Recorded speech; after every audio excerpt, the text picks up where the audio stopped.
How far along are you? 5 minutes.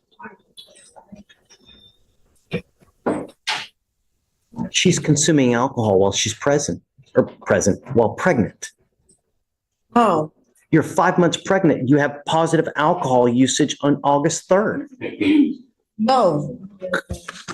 Am I reading Mandarin? I mean, That's right? according to the device. Yes, sir. The device says that you're drinking. That was hand sanitizer at my job, which I emailed my probation officer that day. It's not alcohol. That's why they took me out the register and put me on the floor to where I won't be around anything that consume alcohol, which is the hand sanitizer at my job. And I let my probation officer know. Sanitizer dissipates in a matter of a second. Once you put it on and you're done like this, it dissipates in a matter of seconds. But they write down all the registers and stuff. I have not consumed any alcohol. In court, intentions don't outweigh evidence. Mistests speak louder than sworn words. The lesson is simple. Follow the rules, or the system decides for you. At all. That's not what this report says. Not only does this report say that you're consuming alcohol, you have excessive skips while you're on probation as well. Your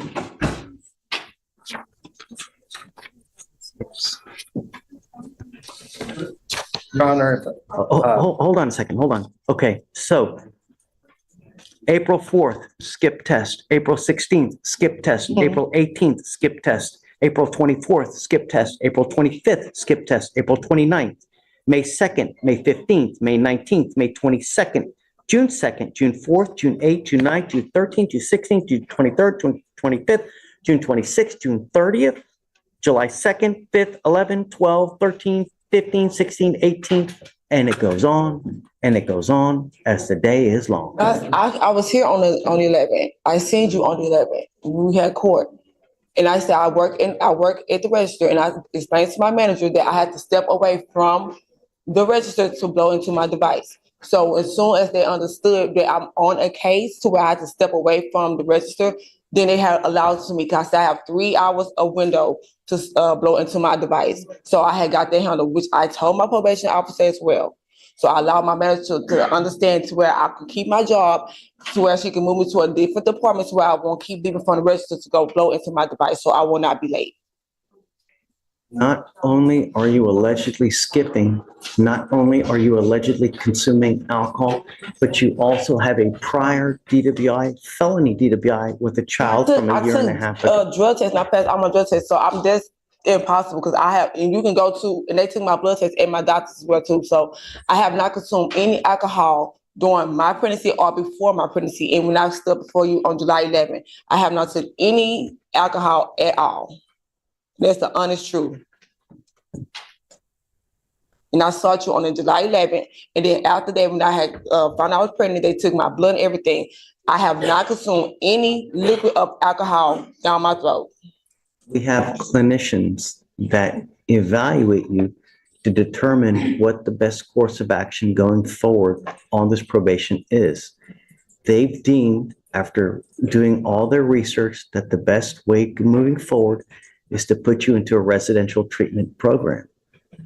I like to follow the advice of the clinicians because they know what they're talking about. Not only, are they saying this, but you're also providing us with evidence as to why it's a good idea.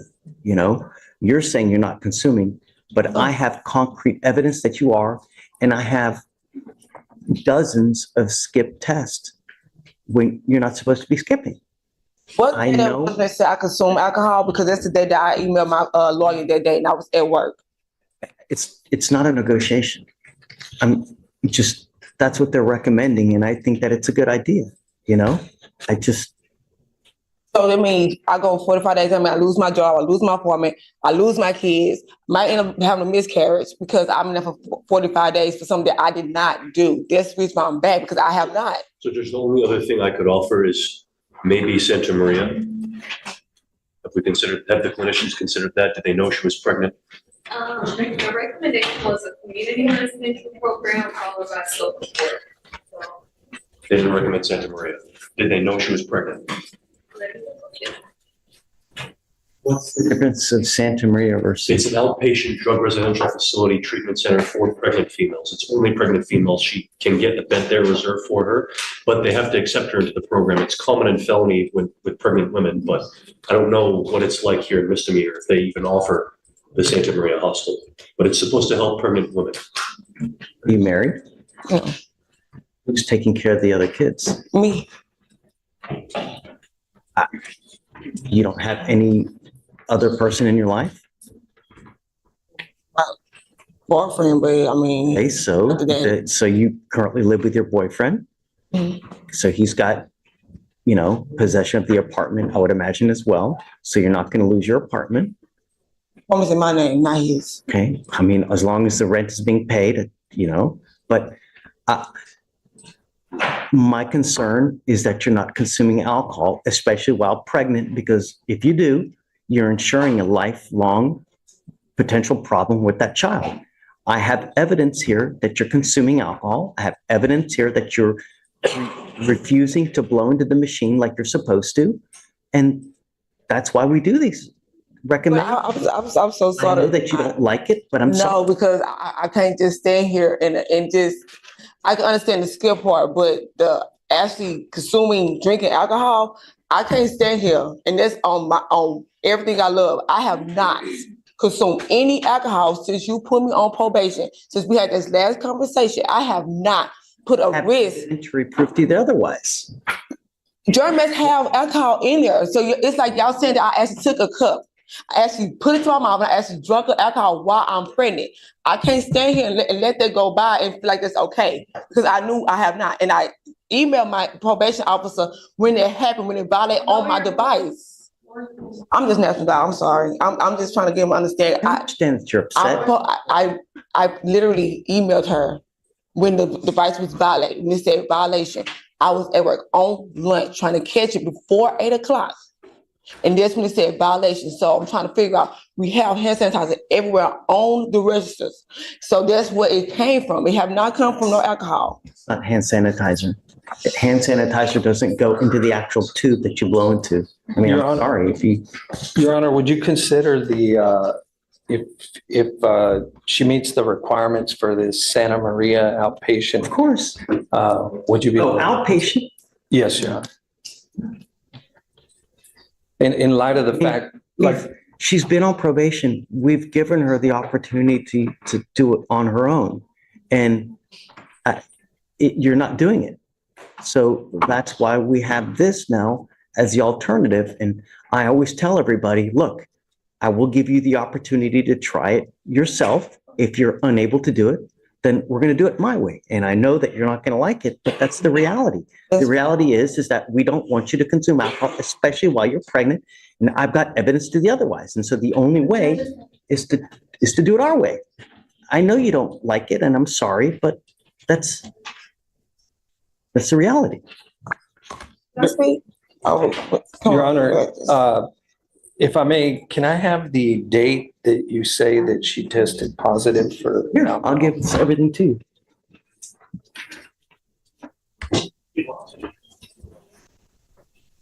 If you want more time to take a look at it, just you guys hang tight, go take a look, and we can come back up here and talk. Don't leave.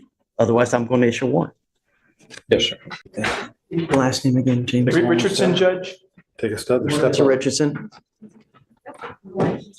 How's jail?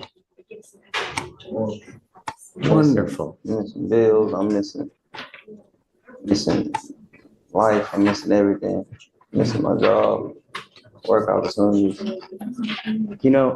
And one of the things, Mr. Richardson, you need to consider that when you're out there in the free world, when you're picking up cases, one of the first things that you should think about, even before you do anything, if I get picked up, if I go to jail, do I have anyone that's going to bond me out?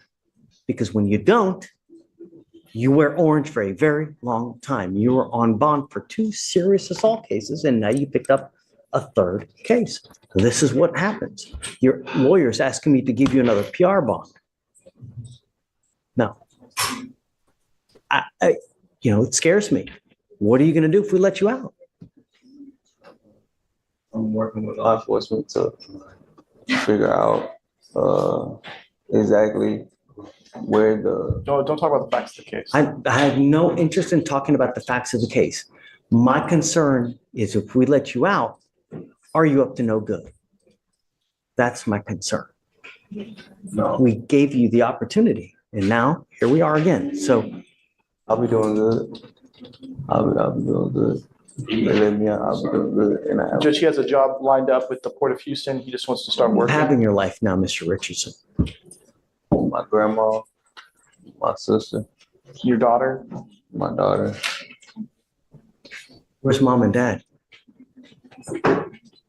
my mom in Dallas, and my dad lives in Richmond. Do you have no interest in getting in contact with either of them? Yes, I do. But I work, I have paying jobs, good paying jobs. And I don't think my dad has a job.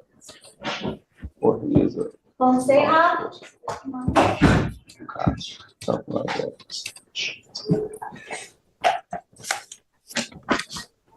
I don't know where he would go if we let him out, but I'm not letting you out on the street. So we need to figure out where you're going to go. I'm going to tell you now, I'm going to be very hard pressed to just give you another PR bond. He would say he would live with his grandmother. Where were you living before? I was living with her, but I spent time at my friend's house. Okay. That's not going to happen. I'm not doing this now. It's not gonna happen. We need to figure out a place that you can go to, that you've got a permanent home to go to, whether it's going to be grandma, mom, or dad. But friend's house, it's not going to work. And then I'm going to tell you, if I do let you out, you're going to have a whole host of monitors so I know where you are at all times. You've now picked up your third case. I'm going to do everything that I can to prevent you from picking up a fourth. Do you understand, Mr. Richardson? Sir? Okay, so, start talking around with family members, see who's going to, who's Trying able to to take reduce it. his bonds at all, Judge? Of course. Can we reduce them to 2,500 each at least? I don't know if he'll be able to make that. So it'll be 25. Okay, thank you, But Judge. I'm going to tell you now, I'm not letting you out on the street to just roam it because nothing good happens on the street in the middle of the night and you just roaming it. So if you want to get out, you got to find a good place to stay. Grandma, mom, dad, somewhere where it's reliable, that you got a bed and not just a friend. Do you understand, Mr. Richardson? I would say a friend, but it was more of a partnership, business partnership. But they didn't hold up on their end at all. So you can, when my grandma could give me a PR bomb because where I work. I'll let you guys figure it out. I got to handle a bunch of stuff. Thank you, Let me Judge. know. Judge, we having a rating Let me talk to Carl first. Good morning, Miss Lathan. Thank you, Mom, for coming. Appreciate it. Miss Lathan, you're charged with assault of a family member. You're facing up to a year in jail and or a $4,000 fine. We're going to do probable cause. You have the right to remain silent. Anything you say can or will be used against you. You have the right to have an attorney present. If you cannot afford one will be appointed to you. Okay. Judge, the complainant reported being assaulted by the defendant, who is the complainant's daughter-in-law, at the defendant's residence in Harris County, Texas. The complainant stated she was at the residence with the defendant for the complainant's son's birthday. The complainant advised she engaged in a verbal altercation with the defendant about the child not saying goodbye. The defendant got into the victim's face and the defendant lunged at the complainant as if the defendant was going to strike her. The complainant stated her son and husband attempted to separate the defendant and the complainant, but the defendant was able to kick the complainant's right breast, causing a high level of pain due to recent breast cancer surgery. The complainant stated the defendant yelled, quote, "I will fuck you up," as she was pulled away. The defendant stated they had a get together for the defendant's husband. The complainant became upset during that conversation, and the complainant was slamming doors, yelling and getting in the complainant's face, but did not kick the complainant as she was 9 months pregnant. The defendant was identified with a Texas driver's license. Make your statement, Judge. course. And so this case was it 6 months later that it was filed? They never spoke to any of the witness. Janitha was present at that time. Terrell, who's a bailiff upstairs, was present at that time, which is Jillian's husband. He didn't want to go through the whole IED deal and give a statement just yet. But I did provide a witness statement from Janitha where she was there. She was 9 months pregnant at the time, Judge. She had her baby a week later. Her mother-in-law did have breast surgery, cancer surgery before on her breast, but she couldn't lift her leg up 3 inches, much less high enough to kick her in the breast. Police officer had none of the information with regards to Janitha being present. Janitha was there. There was the mother and the Terrell and the father holding the two back, I guess, from each other like this. It was split up, and then that was it. 6 months later, charges were filed against Miss Lathan, and that's it. Officers never spoke with anyone, didn't get the other side of the statement. Janitha did provide a witness statement. The court can ask Janitha. We're open to the court asking the questions to Ms. Kimbrough, where she didn't witness anything after it was split up. They went home, I guess, Janitha, and then that was it. There was no physical contact, anything of that nature. Nothing. Give a response, Mike. Judge, I haven't read the offense report thus far. I know that this is what the victim has reported. I don't know who the investigator spoke to, but I know this was a delayed report. That's why the 2B warrant was filed. There was no documented injuries, Judge, no photographs, no nothing. They just on their own volition. Remember, this is just mere probable cause, right? So, and the fact that, she's pregnant is unable to, I don't know that, right? So all this is a probable cause. It doesn't mean that you're guilty, right? Just it's a mere probable cause. There's still a lot before someone can be found guilty beyond a reasonable doubt. I mean, that's a lot higher standard than what we're just doing today. I am going to find that there's probable cause to go forward. What's the dynamic now? I guess it's 6 months down the road. I mean, do they want to have contact? Do you still have contact with your mother-in-law? So on Marilyn, is there still contact between you guys? On and off, not too much. Okay, so the only thing I'm going to ask is just don't have any threatening or harassing contact with this person. That's all I'm going to ask you to do at this point, okay? I'm not going to put any other conditions in your bond. Just be careful. Don't pick up any new cases. You've got a great lawyer. I will waive your appearance. You don't have to waste your time coming to court. Mr. Kamek will tell you when you have to come back to court, and that's all there is to it. Just be nice. Don't pick up any new cases, You guys have any questions? That's it. So for now, what I'm going to do is I'm going to have just Michael create the bond conditions while we sign it, and then you guys are free to go. Just do your thing and just have fun. Judge, did you set a bond amount? Oh, Mr. Torres, you're charged with assault of a family member. You are facing a year in jail and or a $4,000 fine. We are going to do probable cause. You have the right to remain silent. Anything you say can or will be used against you. You have the right to have an attorney present. If you cannot afford one will be appointed to you, sir. On October 15, 2024, officers dispatched to a welfare check at a residence in Harris County, Texas. Officers made contact with the complainant, who was observed to have a fresh, large bump to the back of her head. The complainant was observed to be very scared to speak to law enforcement at the time of their arrival, while the defendant was in the area. The complainant insisted that she wanted to leave the house and get out. The officers made contact with the defendant, who stated that him and the complainant had been dating for about 1 month and had recently had a couple verbal arguments. The defendant stated that he was outside and heard screams coming from inside, and when he came inside, he found the complainant on the floor in the living room and that she had fell from the stepping stool that was in the living room. The defendant stated that the argument never got physical between them, and the officer contacted the witness, who called in the welfare check and stated that he received a message from the complainant of a picture of a firearm. The witness stated that the complainant began sending him audio through WhatsApp, and on the audio, you can hear the complainant say, "Jose, run. He is going over there with a firearm. Run now."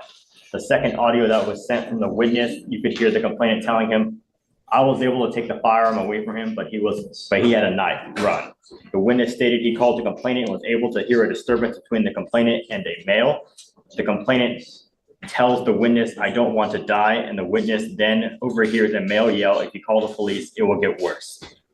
And then that's when the witness he heard them arguing, and he can tell the defendant's mouth was then covered and can no longer talk.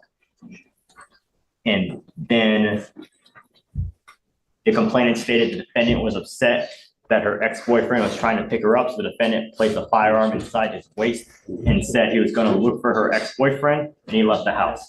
The complainant stated the defendant returned a short period later and continued to argue with her about leaving the house.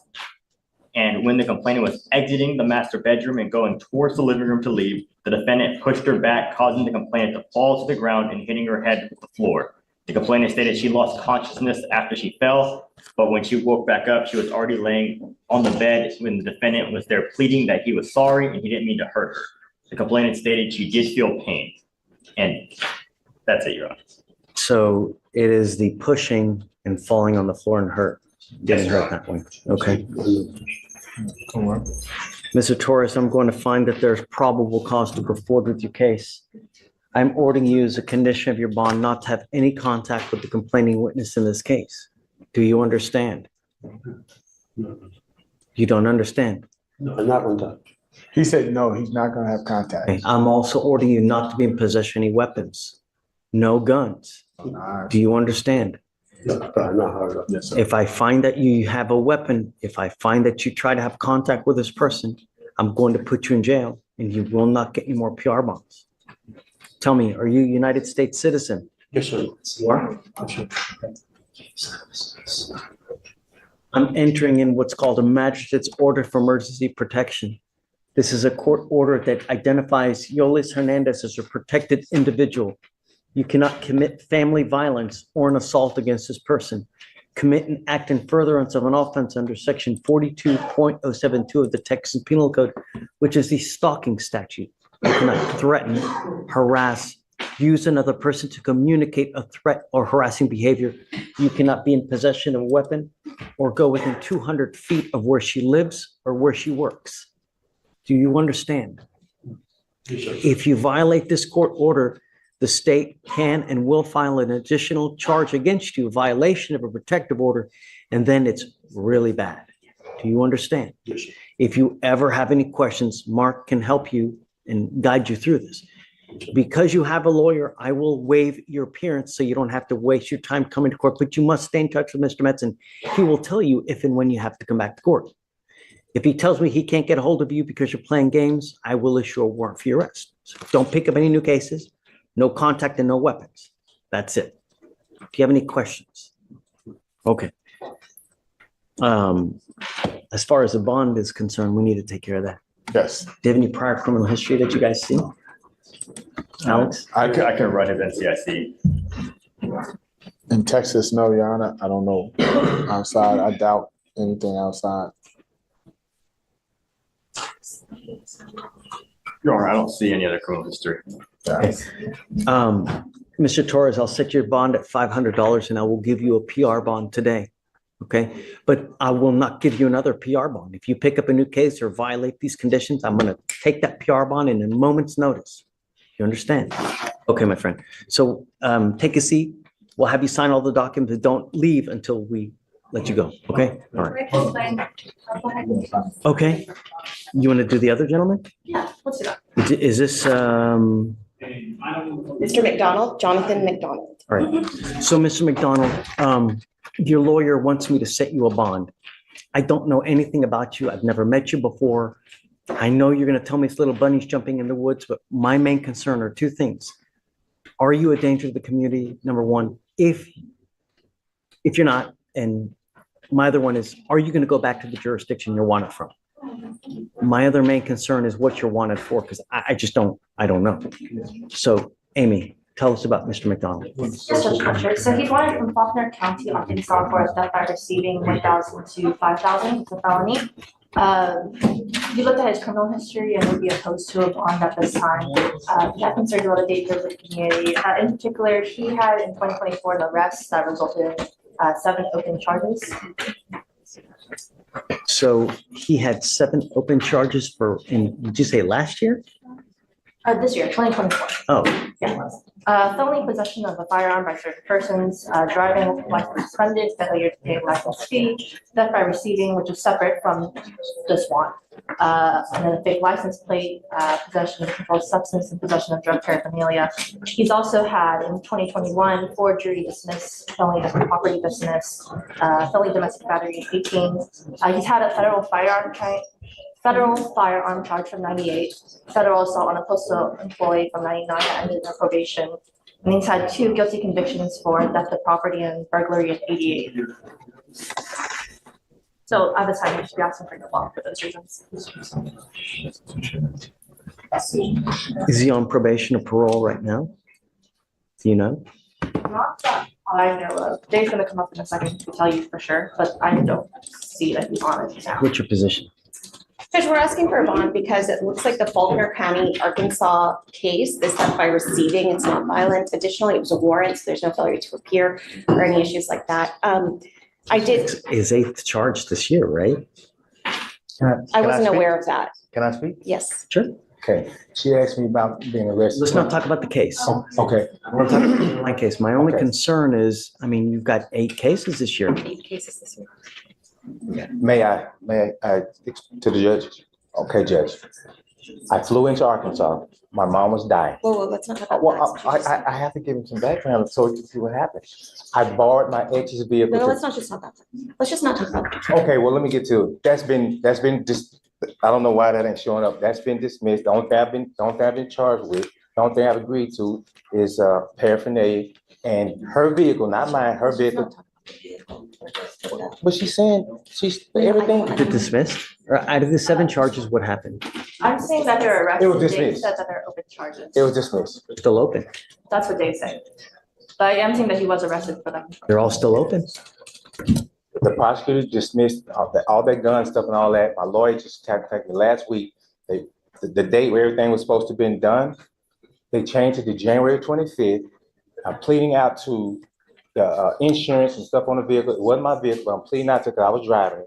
And paraphernalia. Okay, so in That's January, it. you'll be pleading. To paraphernalia. Yeah, So misdemeanor. all 7 cases are still. Everything gone. Only thing is, My concern is that when you have all those open cases, it makes you more of a flight risk.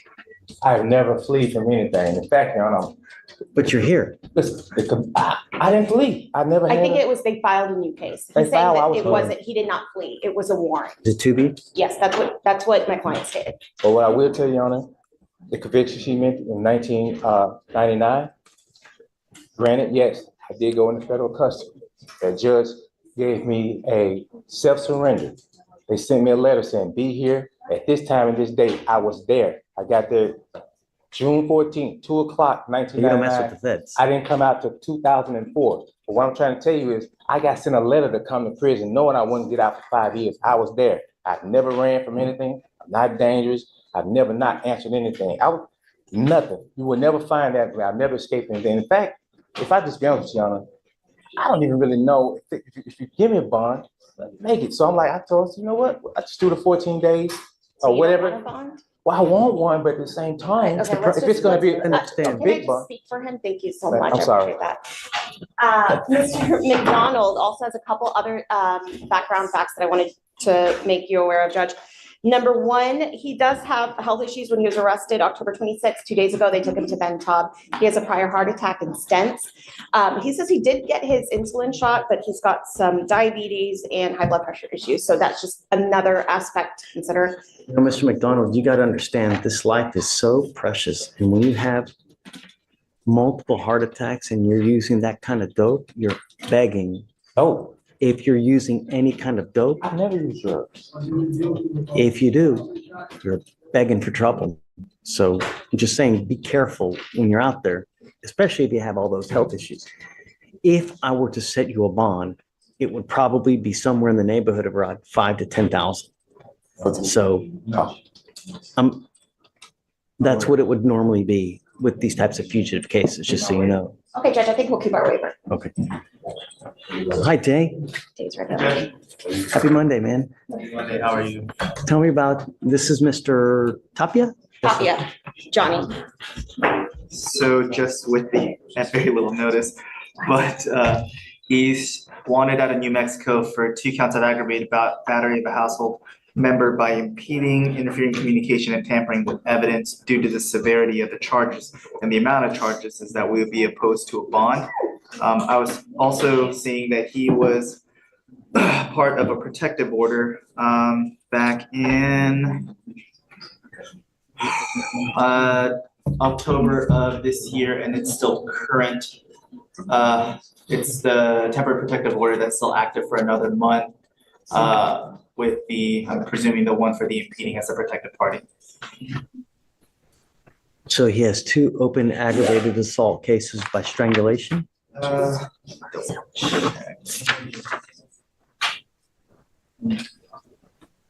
Strangulation or suffocation, interference with communications, battery on a household member, tampering with evidence, with, it says in parentheses, so I'm not really sure how it's, but it says, and it's verbatim, highest crime, a capital first or second degree felony. And they want no bond in New Mexico. Yeah, I'm sorry. It's a little bit too much baggage for me, Mr. Tapia. You know, with all those charges, it makes you just too much of a flight risk for me. And it's just too much. It's just too dangerous. I'm sorry. Even if I were to buy a plane ticket the next day, Your Honor? Can't take a plane. You've got a warrant for your arrest. You get on a plane, they're going to arrest you the minute you try to get on. You can't take a plane. You got to find another way. My concern is that if we let you out, you're not going to go back. You'll take flight. And that's the main concern. Has he waived yet? Not yet, Judge. So the way it works now is if you waive extradition, we give that jurisdiction 14 days to come get you. And if they fail to come get you within that time, then we release you, or Harris County releases you. So on the 15th day, I would be released. Again, we talked about that, but again, the law says up to 30 days. Most likely it's 14 days, but except for extenuating circumstances, which we The law discussed. says 30, but we have so many people in Harris County and so many people in jail. As a courtesy, we do 14 days, right? Sometimes, every so often, they'll ask for an extension. I may grant it, I may not. It depends on how much they want, you know. But typically, by and large, it's 14 days. And if they don't come within that time, they file a dismissal and they release you. But you got to understand, even if that happens, the warrant is always there and it will always remain there until you go back and take care of it. Yes, sir. That's what I want to do, is just take care of it. So, well, we'll get you there for free here soon. And is it up to you guys, or is it up to Albuquerque to? It's up to them to actually come and get you. So we reach out to them and let them know, hey, we've got Mr. Tapia here. Can you come get him? And then depending on how many people, like, is it Albert? You said Albuquerque? It's New Mexico. It's Albuquerque. From New Mexico, you know, they may want to try to get everybody at the same time. So that's where they try to arrange it all at one time. They want to come back and forth because it's thousands of dollars that they're spending just to come get you. You know, it's expensive. It's not cheap. And I'll tell you this too, guys, you know, when you pick up multiple fugitive cases, depending on where jurisdiction you're from, they may try to recover that money from you. So you got to be careful. You don't keep picking these cases up because they're going to charge you. I didn't even know I had a warrant out. That's so. Well, be careful, you know. Yes, sir. Yeah. Okay, guys. Well, did you want to waive formal extradition? I believe that's what I signed, right? I waived it. The 14 days? Yes, the 14 days. Is that what you want to do? Yes, yes. Okay, guys. We wish you the best of luck. Okay. Thank you, Judge. Thank you. All right, gentlemen, you're gonna go right back through that door again for me. I'll be grabbing this. Mayor, put cases down in the docket, Judge.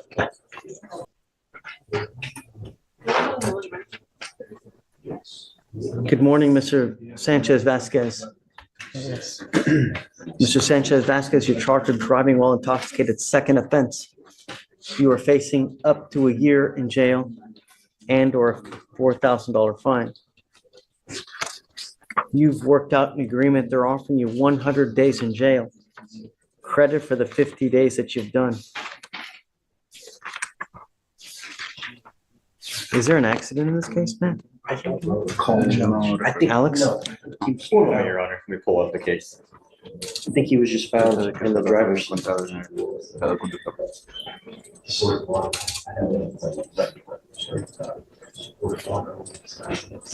There's no accident, Your Honor. Okay, great. Wonderful. I want to make a couple things clear to you that from now on, you are not my problem. This is now a second DWI. when you pick up a third DWI, now they will charge you with a felony offense. Instead of days, you are now facing years.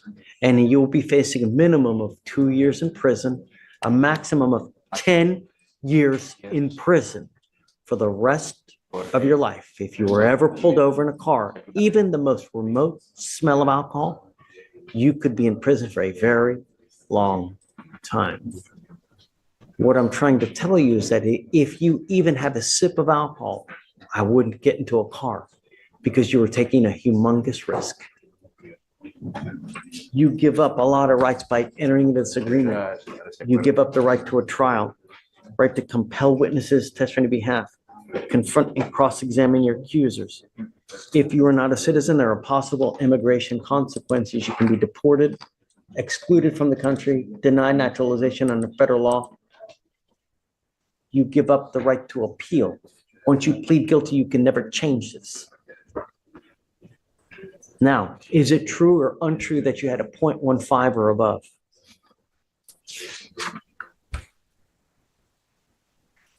Yes. Is it true or untrue that you had a prior DWI with us? Yes, sir. Is it also true that you had an open container in the car? Yes, sir. True to all the enhancements.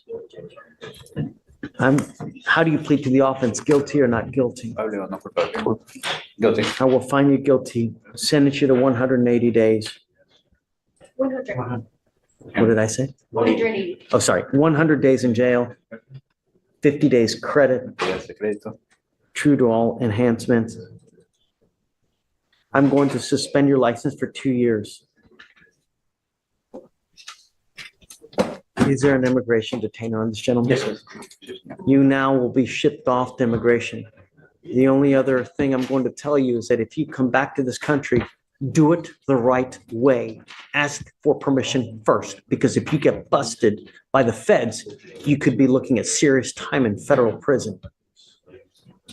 Do you understand? Yes, sir. All right. Thanks. So, Mr. Ray, Your Honor. Morning, Judge. Hi, Carl. How are you? Happy Monday. Happy Monday. He has 2 other cases that are being dismissed as a condition of the plea. He has 2 other cases that are being dismissed. So he's on deferred for an assault of a family member. As part of the agreement, they dismiss another assault. Now he's picked up another 2 cases. He picked up an interference. The other assault was already dismissed prior to today. Say it again? The other assault was dismissed prior to today. Yeah, but I mean, it was dismissed in conjunction with Right. him getting onto the deferred, right? And now he's picked up another 2 cases. Perhaps the order has already been dismissed. What would you guys like to do? He would like to plead true on the motion to adjudicate pursuant to the agreement, and the other 2 cases are being dismissed by the state. 230 days credit for sentence reserved. I don't know. I don't know. They assessed him to do DDRP, and what happened? Did complete DDRP on July 11th, 2023. It looks like he was engaged in a role in aftercare. You were doing so great. What happened? Yes, sir. When I went to the Salvation Army, they were working us very, very hard, and I had my head down during one of our morning meetings, and they kicked me out for that. What? That sounds so silly, though. I'm serious. I'm serious.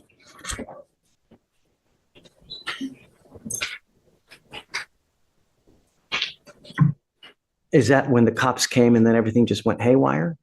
No, sir. They kicked me out. And from there, I had to find a ride back up to Humble, and then I've just been homeless since then. What do you want to do? I would like to do my time served, what he's planning to go with, just get my life back together. Now you're going to end up with just more convictions, though, man. And now you'll end up with a conviction on an assault of a family member. That's what you're doing. Basically, what you're doing is you're pleading guilty to everything. Everything's now going to go on your record. You can now have another assault on your record. It's going to kill you. Wasn't aware of that. Do you want to stay on? What's the option?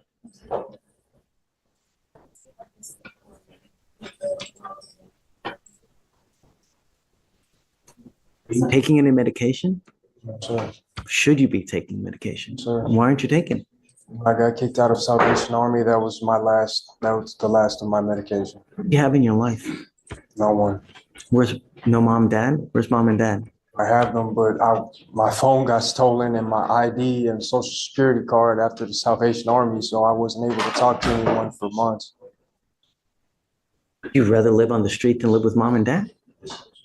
I'd rather live with them, but I need to get in contact first, that's all. You can make that happen if you want. Yes, please. Will they take you is another question. I'm wondering the same.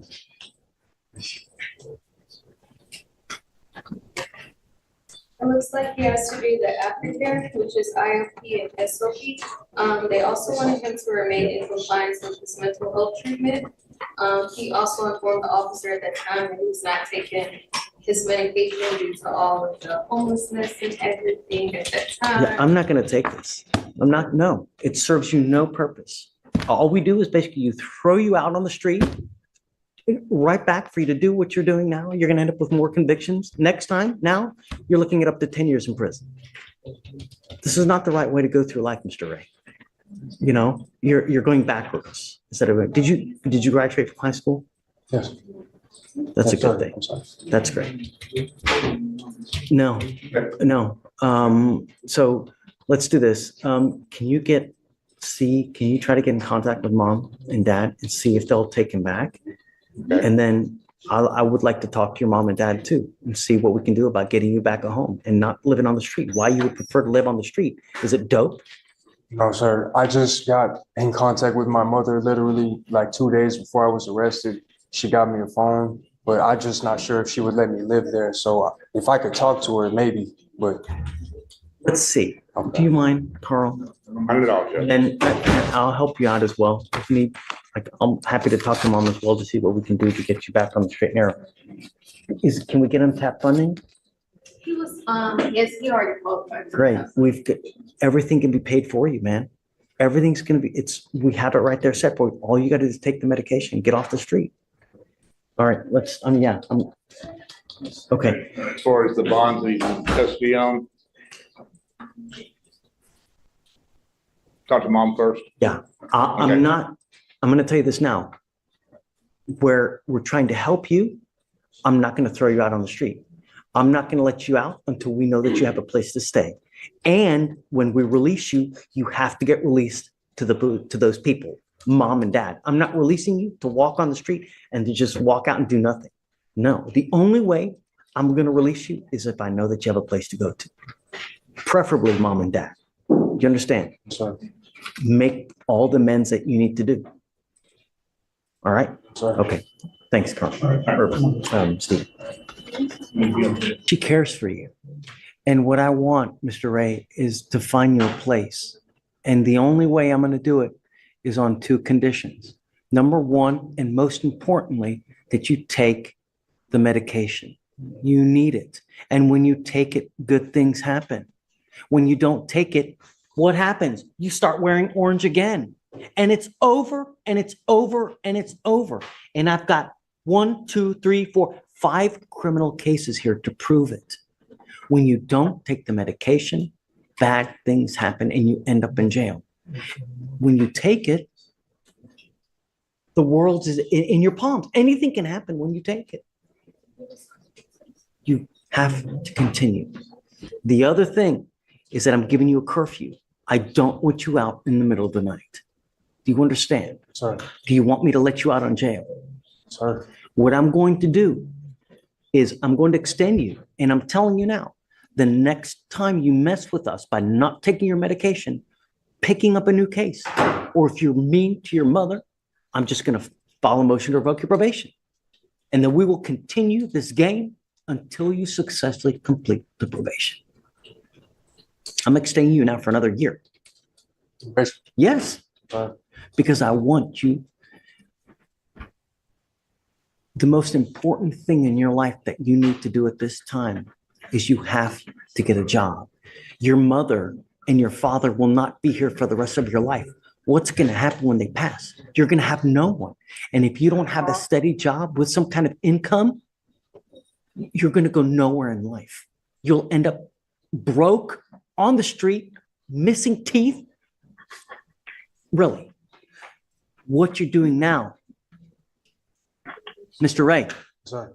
what you're doing now is you're trying to set yourself up for the future. Do you understand? Can you get it done? Sorry. Mom, Yeah, did you get the phone number for the lawyer, for Carl? I did. Okay, Yeah. that will be your point of contact for me. If you ever have any issues that Mr. Ray starts acting up, all you have to do is call Carl and he will get a hold of me and then I'll take care of business for you. Okay. So Okay. you have a direct line to me so that if you ever need me for any reason, he starts acting up, all you have to do is let me know and I'll take care of it for you. You must listen and follow her rules. I don't care what you think of them. Otherwise, you know what happens. You have any questions? No, sir. I am going to put a monitor on your ankle so I know where you are at all times. If you take off and just leave, a motion to revoke is going to be filed. And I'm telling you now, I will not take the time served. We are going to continue doing this until you successfully complete the probation. My goal is to have you working in a job for a long time. That's the goal. And when you can do that, and when you can show me that, one, you're taking your medication constantly, and number two, that you've got a good job and that you've stayed there for a while, I'll take you off. That's the idea, so that you can be there and have a future for yourself. Do you have any questions? Sorry. That's it. You are bonds. So I'm going to give him a bond today. He's, how is he going to get to your house? Do you have any way, where do you live? Do you live here in Houston? I live in Kingwood. Kingwood? I don't have someone that can take him to your house though. My only issue is. All right. I would like to release him to your custody so we know that he actually goes with you. Is that possible? Okay. Yes, I can come down and pick him up. Wonderful. So we will do release instructions that he's only allowed to be released to mom. I'm not going to play this game again with you. We're giving you another chance. All I'm asking you to do is make me proud. Can you get it done? Sorry. All right, make me proud. Okay. All right, Carl. Thank you. Got it. Thank you so much for taking my call, Miss Ray. Thank you so much, Judge, Yes. for being such a caring. I Well, like that. Thank you so much. I hope I hope it works. And if it doesn't, just call me. We'll keep doing this. In court, intentions don't outweigh evidence. Missed tests speak louder than sworn words. The lesson is simple. Follow the rules, or the system decides for you.